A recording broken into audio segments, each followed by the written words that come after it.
Cinema news 60% Bhagavanth Kesari కథేనంట. విజయ్ కథానాయకుడిగా నటిస్తున్న చివరి సినిమా జననాయకను భగవత్ కేసరి సినిమా లాగానే ఇంచుమించు ఉందని చెప్పి మరి వస్తూ జరిగింది.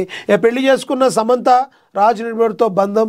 సమంత మరో పెళ్లి చేసుకుంది. గత కొన్నాళ్లుగా వస్తున్న రూమర్స్ నిజం చేస్తూ ద ఫ్యామిలీ మ్యాన్ దర్శకుడు రాజ్ నెడ్మోర్తో కొత్త జీవితాన్ని ప్రారంభించింది. ఎస్, మనందరికీ తెలుసు సమంత అంతకుముందు నాగ చైతన్య వివాహం చేసుకుంది. కొన్ని అనివార్య కారణాల వల్ల, తమ వ్యక్తిగత కారణాల వల్ల వాళ్ళిద్దరూ విడిపోవడం జరిగింది. ప్రతి ఒక్క జీవితాల్లో వ్యక్తిగత జీవితాలు అనేవి ఉంటాయి. ఎవరు కూడా వాళ్ళ జీవితాల్లోకి వెళ్ళే హక్కు ఎవరికి కూడా ఉండదు. నాగ చైతన్య తన జీవితాన్ని తను అనుభవిస్తున్నాడు. అదేవిధంగా సమంత కూడా తన జీవితాన్ని మళ్ళీ కొత్తగా స్టార్ట్ చేసింది.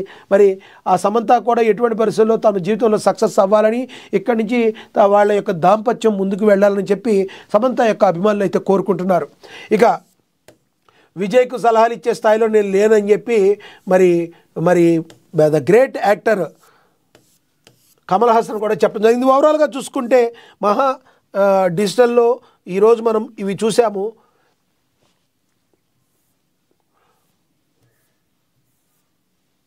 ఈ మరే పేపర్లో ఏమేమి ఉన్నాయో చూద్దాం ఒకసారి.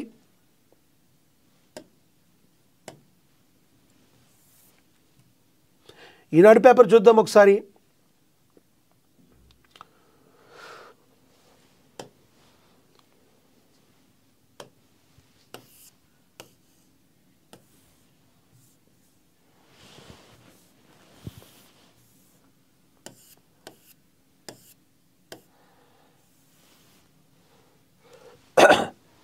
వైకుంఠ ద్వార దర్శనాలకు ఈ డిప్ నేడు మొదటి 3 రోజులకు 2.05 లక్షల మంది నమోదు.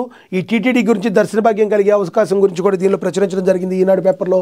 ఇక 50,000 కోట్లు ఎలా ఉన్నారు, ఏం కావాలి? ఏలూరు జిల్లా ఉంగుటూరు మండలం గోపీనాథపట్నంలో కిడ్నీ వ్యాధిగ్రస్తుల గుడ్ల నాగలక్ష్మి పింఛన్ అందించి కుటుంబ సభ్యులతో మాట్లాడుతున్న సీఎం చంద్రబాబు, పింఛన్ల రూపంలో అందించాం. పుష్కరాలకు ముందే పోలవరం పూర్తి, 2027లో జాతికి అంకితం చేస్తాం. సాగులో రైతులకు సాంకేతికతను అందుకోవాలి. వైకాపా నిర్వాకంతో కొందరు లేడీ డాన్లుగా మారారు. ఏలూరు జిల్లా నల్బాడు ప్రజావేదిక సభలో ముఖ్యమంత్రి చంద్రబాబు ప్రసంగించారు.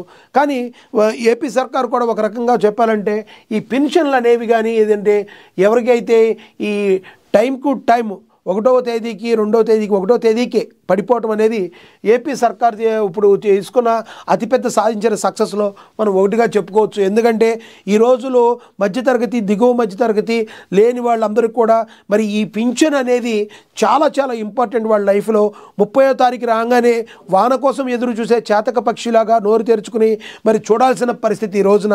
కానీ ఇన్ టైంలో ఈ కూటమి ప్రభుత్వం ఇవ్వడం అనేది, పెన్షన్లు అందించడం అనేది ఒక రకంగా ఆ ప్రభుత్వం సాధించిన సక్సెస్గా మనం అయితే అభివర్ణించవచ్చు. ఇక ఈ రకంగా చంద్రబాబు అయితే మాట్లాడటం జరిగింది. మరి ఎటువంటి పరిస్థితుల్లో వైకాపా నిర్వాకంతో కొందరు లేడీ డాన్లుగా మారారని కూడా ఆయన కమెంట్ చేయడం జరిగింది. మరి చూడాలి రానున్న రోజుల్లో మరి వైకాపా ఎంతవరకు ఉంటుంది, మరి టీడీపీ కూటమి జనసేన బీజేపీ ప్రభుత్వం ఏ రకంగా ముందుకు వెళుతుంది, మరి దాన్ని ఏ రకంగా కౌంటర్ చేస్తుంది అనేది మనం వేచి చూడాలి. ఇక వేడిగా మొదలైన శీతాకాల సమావేశాలు జీర్ణించుకోలేకపోతున్నారని కొంతమంది వ్యూహాన్ని మార్చుకోండి లేదంటే టాప్స్ చెప్తారంటూ విపక్షాలపై విరుచుకుపడ్డారు ప్రధాని నరేంద్ర మోడీ.